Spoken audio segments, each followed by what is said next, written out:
é o segundo bloco do programa Saúde Master, sempre ao vivo aqui pela querida TV Master, hoje enfocando os princípios da cirurgia robótica com dois grandes médicos. E nesse segundo bloco eu já tenho aqui a meu lado, pela primeira vez também, direto do Real, ou seja, do Hospital Português, o doutor Euclides Martins. Doutor, seja muito bem-vindo pela primeira vez aqui no programa Saúde Master, diretamente do Recife, e quero dizer que é uma honra ter o senhor também aqui nesse momento. Muito obrigado, Fábio. Na verdade, também é uma honra para a gente participar do programa Saúde Master e dizer que a gente está aqui para esclarecer o maior número possível de dúvidas da utilização da robótica no tratamento dessas patologias. Doutor, eu sei que o senhor é um grande cirurgião, principalmente, vamos dizer assim, da área digestiva como um todo. Quando a gente pensa na robótica, já vem a primeira pergunta. Será que hoje quase toda cirurgia no ambiente digestivo, a robótica já poderia ajudar ou já está ajudando? Sim, sem dúvida, Fábio. Essa é uma excelente pergunta. Na verdade, a robótica ela é relativamente recente, se a gente for comparar com a laparoscopia, por exemplo, a videocirurgia, que é a mais disseminada. A robótica começa em 99, a videocirurgia começa em 87. Então, você já vai ter um tempo de robótica.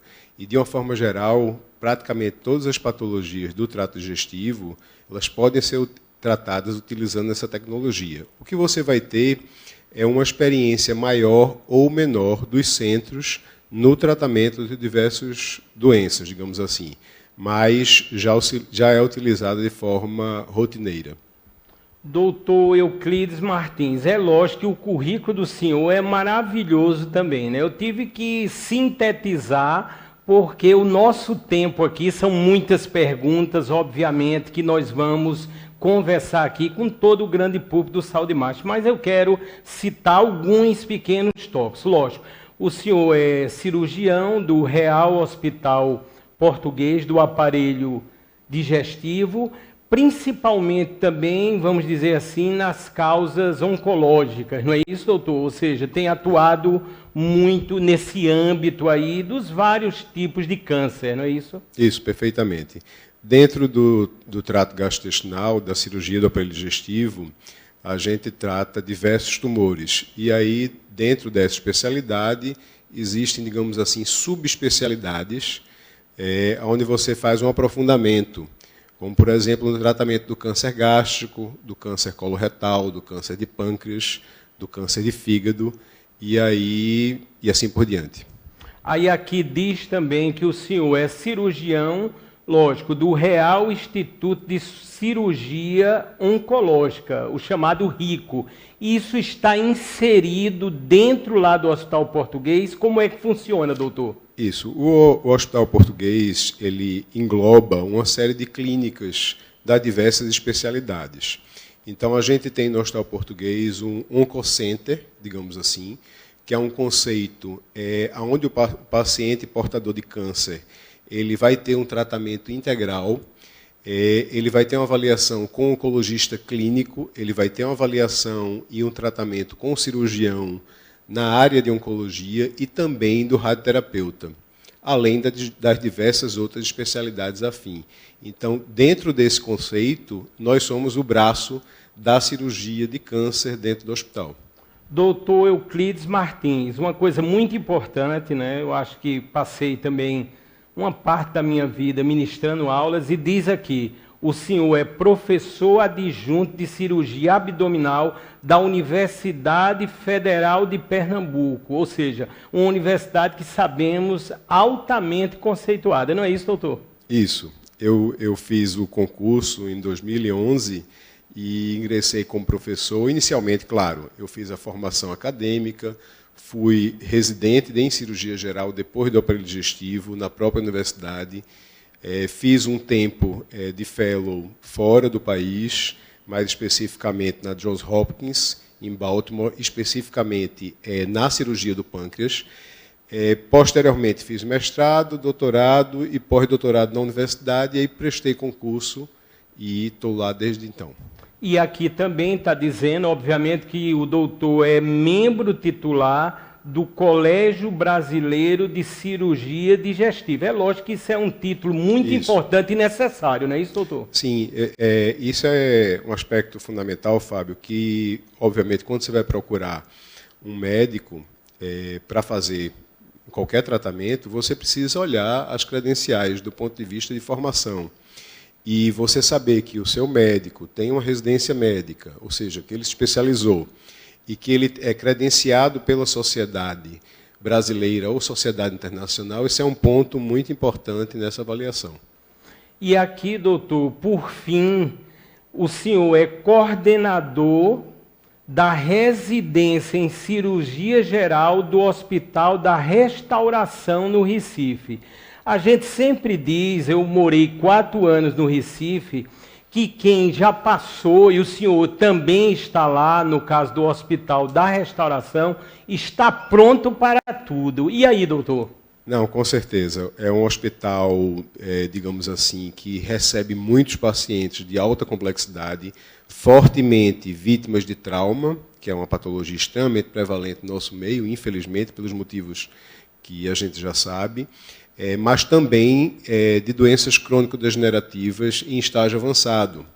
Então, esses pacientes procuram o Hospital da Restauração, e o Hospital da Restauração é um hospital que presta um serviço imenso há muitos anos.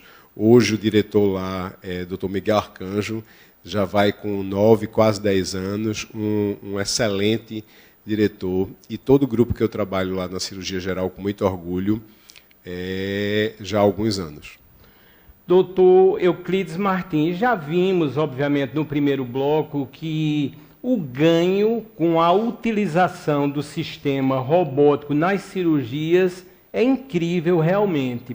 No caso das cirurgias no âmbito digestivo, o que o senhor tem a dizer?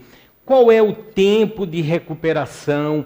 Como é que tem funcionado as cirurgias atualmente com o auxílio precioso do robô Da Vinci? Eu vou fazer uma fala da seguinte forma. No passado, a gente tinha um jargão em cirurgia que era grandes cirurgiões, grandes incisões.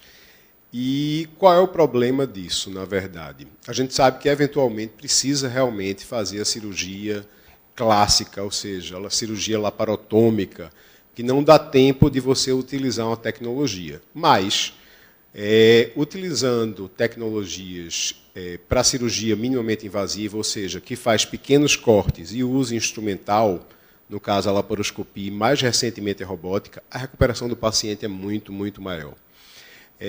O paciente sente menos dor no pós-operatório, porque o corte é menor, porque a dissecção é mais precisa, o paciente sangra menos, ou seja, do ponto de vista de agressão ao organismo humano, a agressão que a robótica faz é uma agressão bem menor do que, inclusive, em algumas situações, até a própria laparoscopia.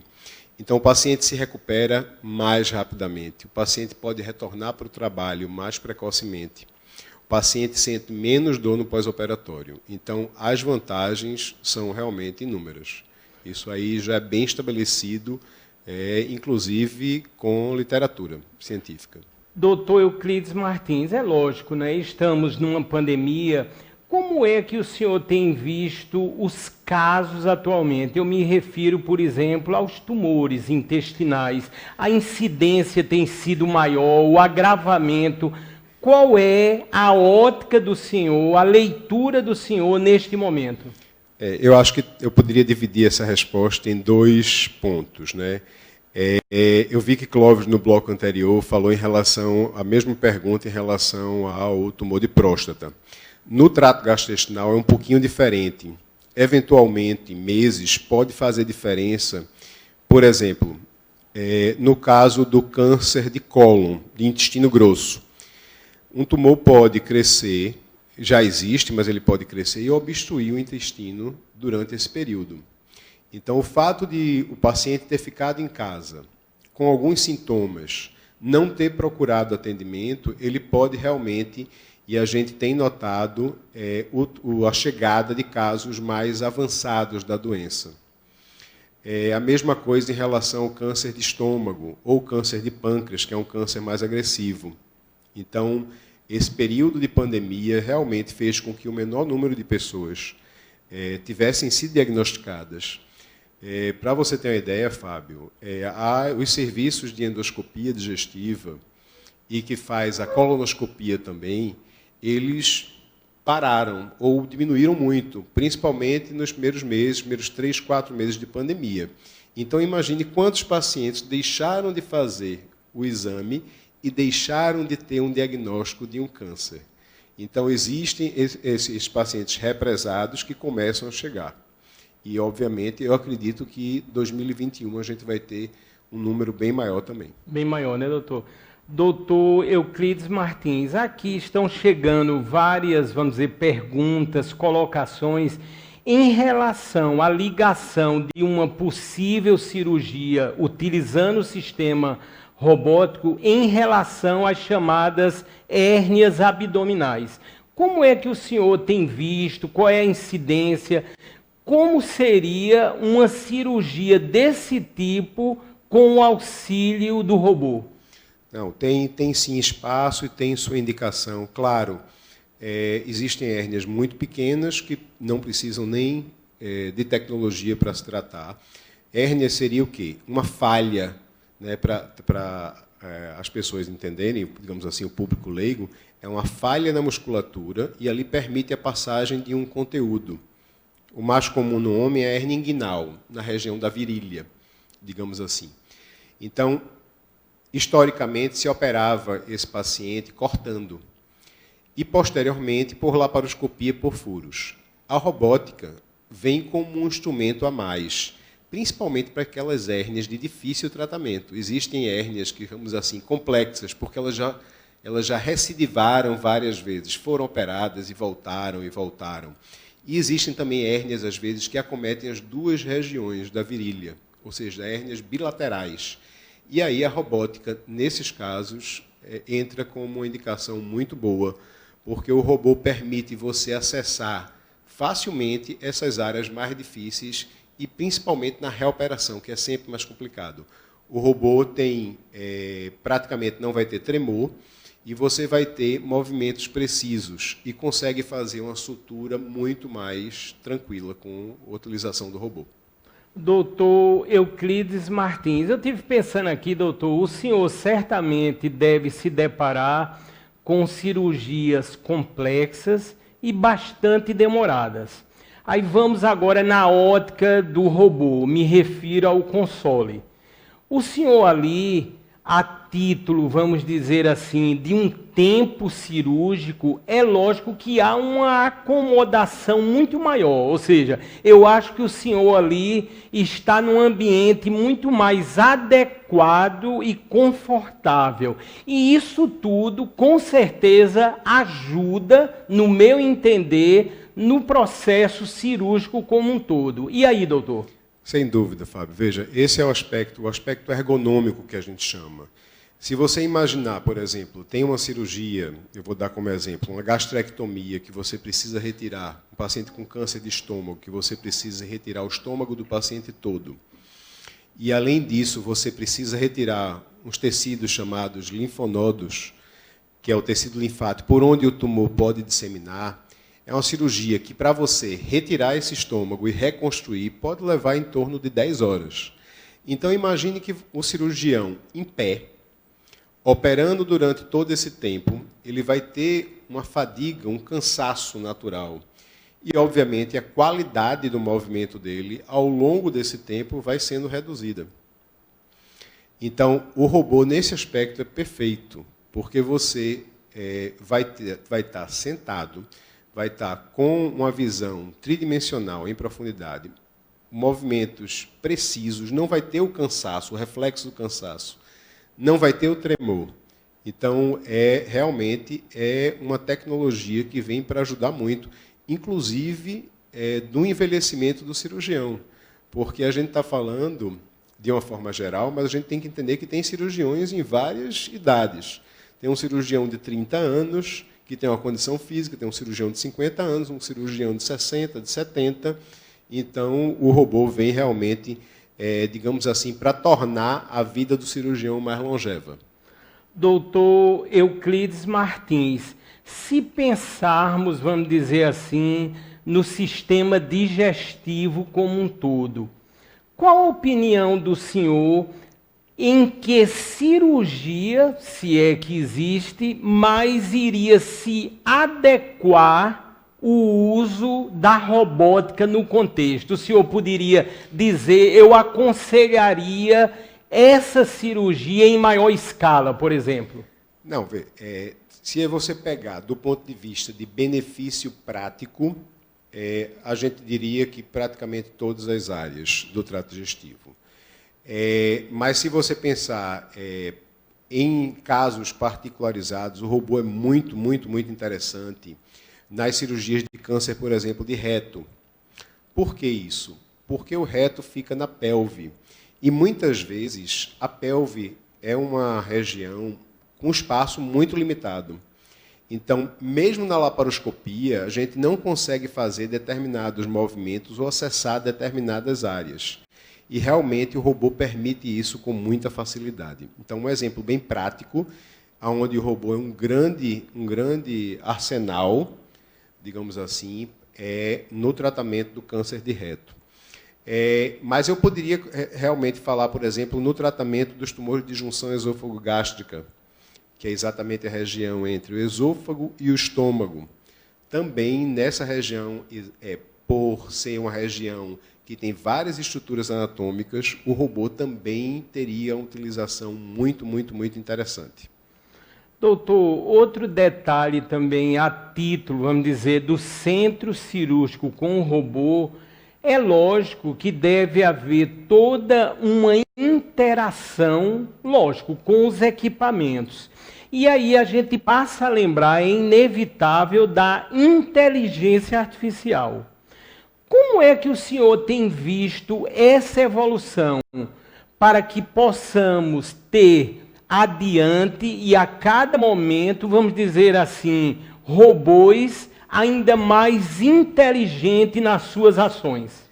Eu acho que esse é um caminho sem volta, Fábio. Você tem hoje uma tecnologia excelente, com softwares de primeira, tá certo, à nossa disposição. E aí você começa a ver, por exemplo, a inteligência artificial já começa a ser utilizada na prática na radiologia. E na radiologia para avaliação e para diagnóstico. Também na anatomia patológica. Também na cirurgia. Então, eu acho que esse é um caminho sem volta. E hoje você começa a utilizar softwares e semelhantes de inteligência artificial para um diagnóstico mais acurado, inclusive durante o intraoperatório. Então, é possível você fazer, inclusive, a associação da imagem que a radiologia fez do câncer com já a imagem da anatomia cirúrgica. E isso lhe ajudar e você já saber, no intraoperatório, aonde você deve dissecar, porque ali atrás daquela estrutura vai ter um vaso. Então, isso é uma coisa muito, muito, muito interessante. Doutor Euclides Martins, eu sempre fico curioso. Eu dei algumas aulas de robótica, lógico, educacional, e assim foi muito emocionante quando eu pude montar a estrutura junto com professores e alunos, e lá em Manaus eu passei a dirigir, vamos dizer assim, originar um projeto que a gente levou robótica educacional para tribos indígenas. Quer dizer, na minha essência, eu sempre fui apaixonado pela tecnologia. Aí eu vejo o senhor, lógico, um grande cirurgião. Às vezes eu pergunto a alguns cirurgiões, eu digo, e aí, será que o senhor, a senhora, vai também entender para essa área da robótica? E alguns cirurgiões dizem, não, eu prefiro fazer a coisa mesmo ali, sei lá, manualmente ou do jeito convencional. Como nasceu, que isso precisa ter amor, como nasceu esse amor, essa ligação da medicina com a tecnologia robótica, no caso do senhor? Eu sou muito ligado, e Fábio, acho que praticamente todo mundo, com satisfação e resultado, né? Então, você saber que seu paciente vai ter um tratamento melhor e que você vai poder levar cura com menos sofrimento, isso é uma motivação para você embarcar nessa tecnologia. E, obviamente, aí tem a coisa de você gostar da tecnologia. Realmente, quando você começa a utilizar o robô, você se apaixona, digamos assim. Mas eu acho que o principal benefício e o que motivou eu engajar nisso aí são os resultados que você consegue atingir com ele, que muitas vezes você não consegue atingir por outros métodos. Então, acho que esse é o principal.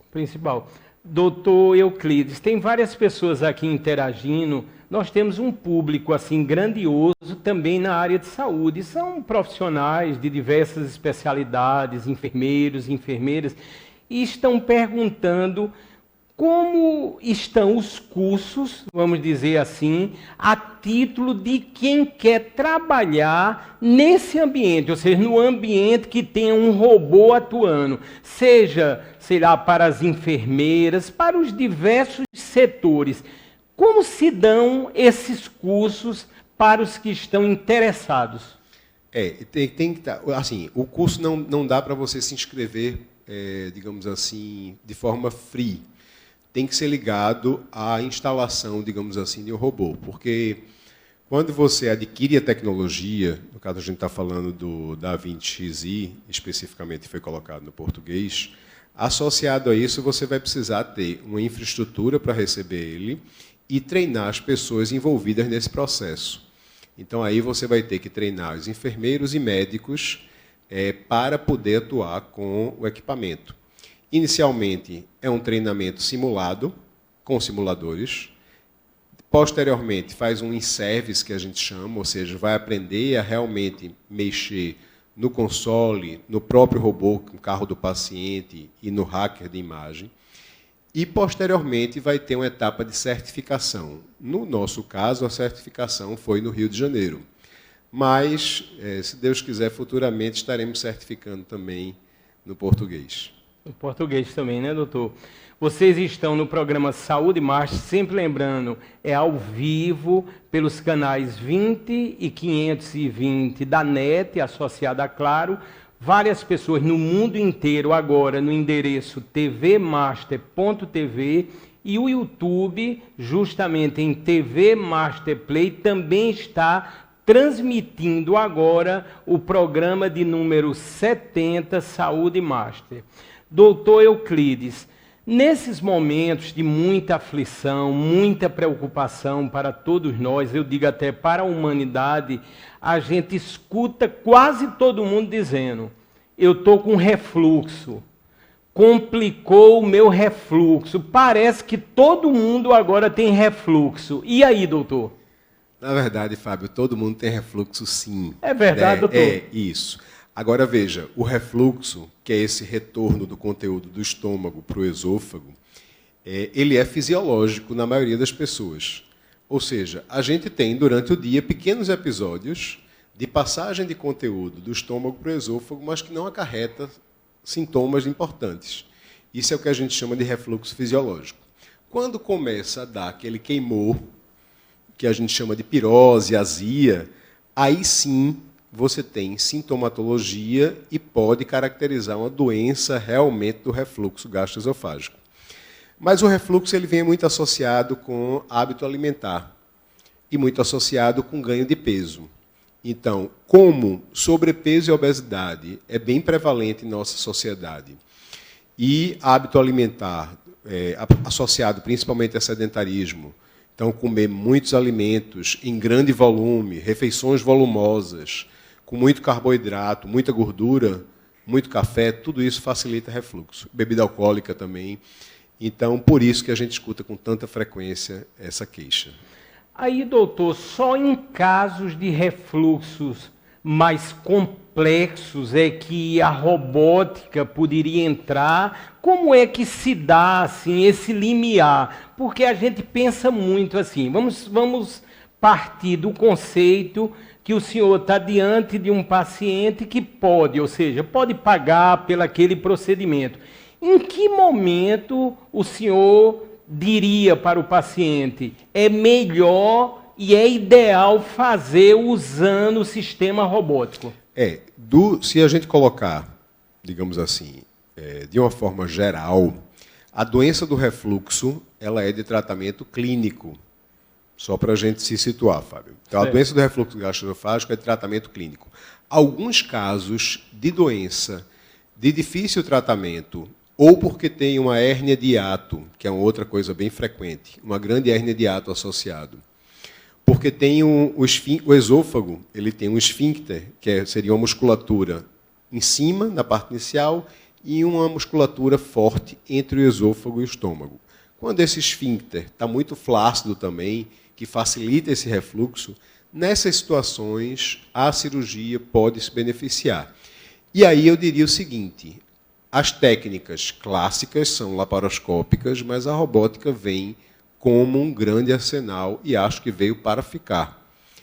A utilização do robô, como eu lhe falei, exatamente nessa região da junção esofagástica, que aí inclui a hérnia de hiato e o tratamento do antirrefluxo, é excelente. É uma excelente tecnologia.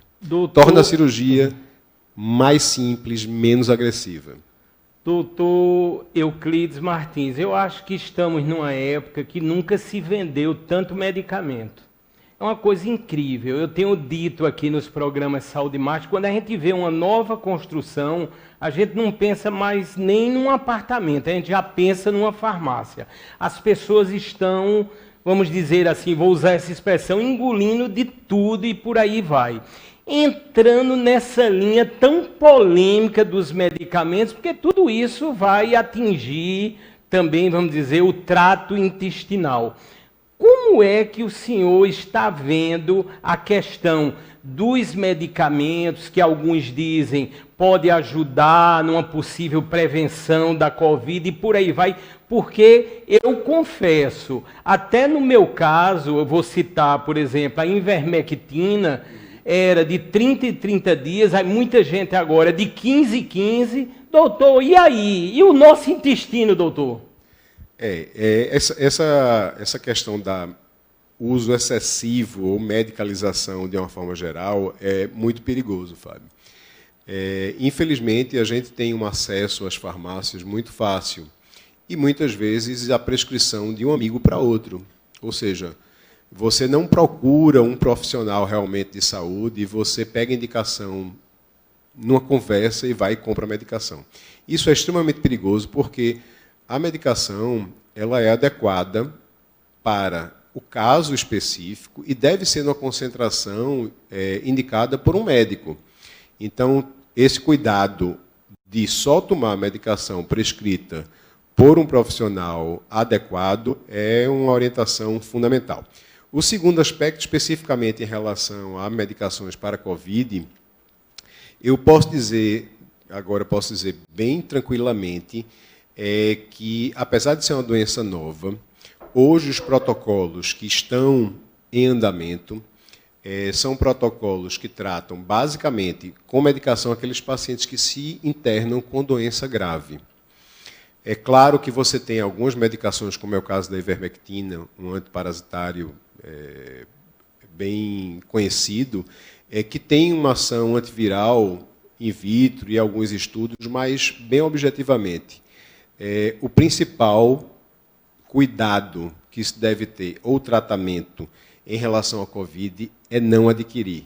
Ou seja, é manter o distanciamento, é utilizar o álcool gel, é utilizar a máscara, tá certo? É evitar aglomeração, e, obviamente, deixar o tratamento medicamentoso quando o médico realmente o fizer a nível de consulta e hospital. As pessoas não devem estar em busca disso. O caminho para essa patologia, e já foi citado por Clóvis, é o caminho da vacina. né? É um vírus. Então, a gente sabe que, do ponto de vista de saúde pública, realmente é a vacinação. Doutor, e graças a Deus, tanto o senhor como o doutor Clóvis ainda não tiveram, e se Deus quiser, não vão ter a Covid, né? Aí eu fico imaginando, doutor, é lógico, os senhores estão num ambiente, vamos dizer assim, um ambiente hospitalar, é um ambiente realmente que tudo é mais intenso. E a gente nota, graças a Deus, que está havendo toda essa proteção. Me refiro agora ao Hospital Real Português. Não, com certeza. Esse ano foi um ano muito intenso, de muita aprendizagem também, muito difícil, né? Principalmente para as equipes de emergência e da terapia intensiva. Todos os especialistas trabalharam de forma muito intensa. Na cirurgia, no começo, nós tivemos basicamente a suspensão das cirurgias eletivas, ficamos operando só realmente os casos mais graves, os casos de urgência ou pacientes oncológicos onde não tinha como adiar. E aí a gente operou com todos aqueles cuidados, aquela paramentação que vocês viam, utilizando o capote, o face shield, né, a proteção facial, óculos, aquela máscara N95, mas deu certo. A gente realmente conseguiu operar esses pacientes e não tivemos nenhum caso de contaminação, graças a Deus, dentro do hospital, nesses pacientes operados. Obviamente, recebemos muitos pacientes com Covid e podemos cuidar deles. Inclusive, alguns pacientes de urgência. Eu tive paciente que fez cirurgia abdominal de urgência estando com Covid. Então, mesmo, veja como situações... E ele, graças a Deus, foi um caso leve de Covid e passou bem. Mas a gente sabe que o Covid pode agravar paciente cirúrgico. Então, pensando nisso, nós temos hoje, no Real Hospital Português, um chamado fluxo azul. A gente botou azul e amarelo porque o amarelo identifica pacientes com sintomas gripais que vão ser internados em determinado setor, utilizar tomografia de determinado setor e ser operado em determinado bloco. Os pacientes que vêm de casos eletivos, a gente interna em um setor completamente separado, que vai utilizar um bloco cirúrgico específico só para pacientes triados. Então, pacientes de cirurgia eletiva que vêm de casa, todos realizam a triagem com RT-PCR no pré-operatório, em torno de 48 horas antes, e as cirurgias grandes com tomografia para dar um cuidado extra, digamos assim. E a gente orienta que esse paciente venha com um único acompanhante, de preferência esse acompanhante fique com o paciente durante todo o internamento, para evitar a circulação de pessoas, de maneira que você proteja o seu familiar. Eu sei que não é fácil na nossa cultura, mas as pessoas têm que entender que estamos passando por uma pandemia. Então, nesse momento, a gente tem que utilizar mais da tecnologia, o telefone, videochamada, né, e deixar para abraçar ano que vem, se Deus quiser, com a vacina. Verdade. Doutor Euclides Martins, nós estamos quase no final no programa Saúde Master de hoje. Agora, doutor, estão perguntando muito aqui sobre a cirurgia bariátrica, lógico, usando o robô. Eu já fiz uma cirurgia bariátrica há 2 anos atrás, lógico, não foi com o advento da robótica, né? Foi, graças a Deus, doutor Eduardo Pachu, que é um grande cirurgião, inclusive tem passagens lá para o Pernambuco, né? Foi quem fez a minha cirurgia, já foi entrevistado aqui 2 vezes, eu já estou vendo que é amigo do senhor e do doutor Clóvis também. Isso. Forte abraço, Pachu, se ele estiver escutando a gente. Excelente cirurgião, tive a oportunidade de contribuir de alguma forma na formação dele também, no Hospital das Clínicas, e você foi, com certeza, muito bem operado e muito bem cuidado. É uma pessoa incrível, assim, se tornou um grande amigo, assim, naquela situação, eu cheguei a ter 116 quilos e com diabetes, todas aquelas comorbidades, e a tranquilidade, a segurança, a experiência, eu sempre digo, em primeiro lugar Deus, mas depois foi do doutor Eduardo Pachu. Muito obrigado, doutor Eduardo Pachu. Doutor, e as cirurgias, logicamente, bariátricas? Excelente pergunta, Fábio. Veja, imagine que o paciente obeso é um paciente complexo para você operar. Por quê? A gordura visceral, ela dificulta o afastamento das estruturas, dificulta a visualização. Então, você ter uma tecnologia que lhe permite movimentos precisos, que lhe permite uma visão tridimensional com profundidade, ajuda muito. E é muito forte a utilização da robótica na cirurgia bariátrica. Eu acredito que se a gente for classificar após a prostatectomia, nos procedimentos mais realizados hoje no mundo, utilizando a plataforma robótica. Utilizando a plataforma robótica, né? Muito interessante. E não sei, doutor, se a título do SUS já se encontra algum robô, ou seja, que possa estar ajudando nesse procedimento da cirurgia bariátrica?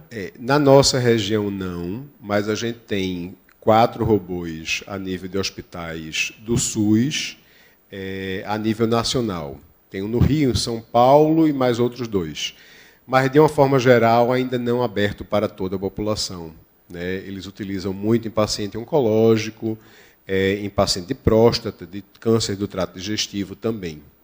Mas, se Deus quiser, no futuro teremos. Se Deus quiser.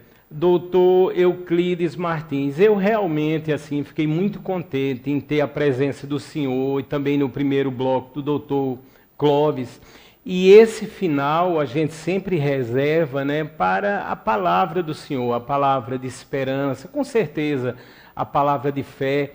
Eu vi no semblante do senhor, no pouco momento que tivemos aqui antes de iniciar propriamente o programa, que o senhor é uma pessoa, no meu modo de ver, muito alegre, muito positiva.